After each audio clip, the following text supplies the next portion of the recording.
Welcome to Coastal Reviews Podcast. As the investigation into the Capitol Hill riot intensifies, we are learning more about the people who stormed the building. They include conspiracy theorists, of course, and QAnon supporters who contest the presidential election. But all of it comes as misinformation about who was behind the violence spawns new conspiracy theories, all in an attempt to shift the blame. So we took a look at how we got here and who was behind it. You'll never take back our country with weakness. You have to show.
I want to bring in Elizabeth Newman, the Trump administration's former Assistant Secretary for Counterterrorism and Threat Prevention. Elizabeth, thank you so much for being here this morning. You know, as we heard from Pierre and Martha, there's so many aspects of this siege that are raising questions, and one of them is that question about the arrests. The videos that we saw over and over again of many of these people just walking out of the Capitol, no problem.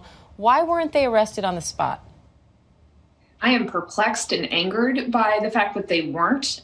These were domestic terrorists. It meets the definition of domestic terrorism. It meets the definition of sedition. It meets the definition of insurrection. It makes no sense why they were allowed to walk out the door. And as others have noted, the only rationale that I can come up with is because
Four people died during the uproar on Capitol Hill yesterday. One of the victims, 35-year-old Ashley Babbitt, was an Air Force veteran from California. Capitol Police shot Babbitt during the siege on the Hill. She died from her injuries later on. MSNBC anchor Yasmin Vasugian is outside the Capitol building today. Yasmin, what else do we know about Babbitt and what she was doing at the Capitol yesterday? So I want to read for you, Allison. Hi, by the way. Good to see you. I want to read for you a statement from the chief of the Capitol Hill Police. And it explains how basically everything went down and how exactly Miss Babbitt was killed. It says, as protesters were forcing their way towards the House chamber where members of Congress were sheltering in place, a sworn USCP, that's Capitol Police, employee discharged their service weapon, striking an adult female. That was Ashley Babbitt. Medical assistance was rendered. Immediately, the female was transported to the hospital where she later succumbed to her injuries. And the chief goes on. He says the USCP employee has, in fact, been placed on administrative leave and their police powers have been suspended pending the outcome of a joint Metropolitan Police Department and USCP investigation. And interestingly enough, now House Speaker Nancy Pelosi calling for the resignation of the chief of Capitol Hill Police. We're awaiting to see any statements from Capitol Hill Police.